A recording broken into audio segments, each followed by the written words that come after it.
एतराजात की वजूहात में से एक वजह है नेटवर्क मार्केटिंग के बारे में सही मालूमात का इल्म ना होना, बिजनेस का नहीं पता। एक दूसरी वजह है मुकम्मल मालूमात तक रसाई ना होना। तीसरी वजह है फैसला करने में जल्दबाजी से बचने के लिए। मैं कंपनी में ट्रेनिंग करवा रहा था, मेरे से पहले किसी और का सेशन था, तो मैं बैठा सुन रहा था ऑफिस में ना साइड पे, तो वो प्रेजेंटेशन दे रहा था ना, तो किसी आदमी ने हाथ खड़ा किया, उसने कहा जी, तो वो कहता है कि आपकी कंपनी का लंदन में ऑफिस है? उसने कहा हाँ है। तो कहते हैं वो लंदन वाले ऑफिस का टेलीफोन नंबर क्या है?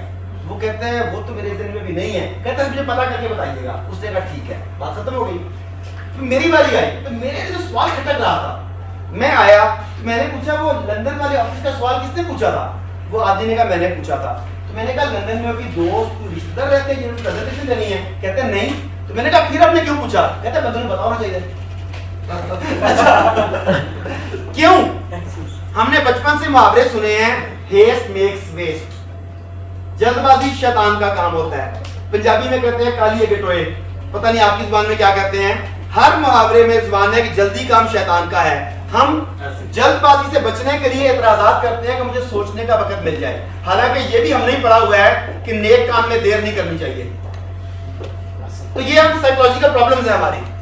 अब एतराजात से निपटना है। जो आपके साथ मसला हुआ, जो आतिफ साहब के साथ मसला हुआ, जुनैद साहब बता रहे हैं, एतराजात से निपटने का राज है तैयारी में। इसके लिए 7 बातें हैं, इसे बहुत गौर से समझ लीजिएगा, ये बिजनेस के अलावा घर में भी काम आएगी। पहला स्टेप है एतमाद और दिलचस्पी का रिश्ता बनाएं, verbally and non verbally, build rapport. एतमाद नहीं होगा, दिलचस्पी नहीं होगी, आप उसके बारे में पूछते हैं, उसके इंटरेस्ट के बारे में। बच्चे ने जिंदगी जीनी है, उससे इसका हक होना चाहिए कि वो अपनी मर्जी का लाइफ पार्टनर सेलेक्ट करे। वाओ, इन्हें अब्बू के चेहरे पर इतना नूर नजर आया जो पहले नजर नहीं आया। इन्होंने कहा कि तेरी माँ ने भी अग्री किया, तेरी माँ ने भी अग्री किया कि हमने अपने बच्चों को जबरदस्ती नहीं करनी। जहां बच्चा कहे हमने जिंदगी गुजार ली जैसे तैसे, अब बच्चों को खुशी से जीने का हक होना चाहिए।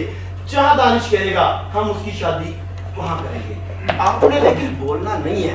इनके दिमाग में चल रहा है ईरान सोवियत शादी, अगर आपने बोल दिया तो मारे गए। बोलना नहीं है, बात सुनिए सिर्फ। अब्बू ने कहना है कि हमने तफसीली डिस्कशन की और मैं भी एग्री हूं, तेरी मां भी एग्री है, शादी वहीं करनी है जहां तुम कहोगे। तो बेटा अब तुम खुद बताओ, खाला की बेटी से शादी करनी है कि मामू की बेटी से?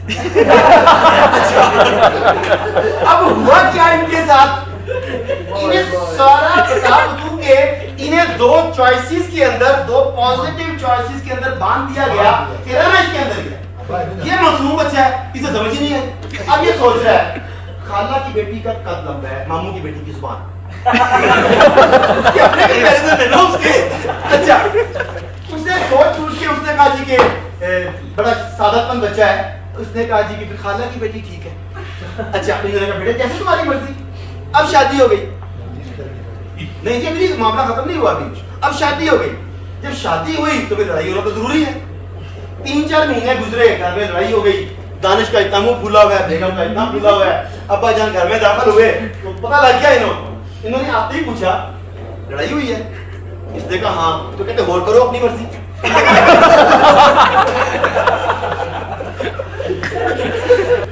तो जो वालिदैन बच्चों से करते हैं शादी के मौके पर, ये अपने क्लाइंट के साथ करना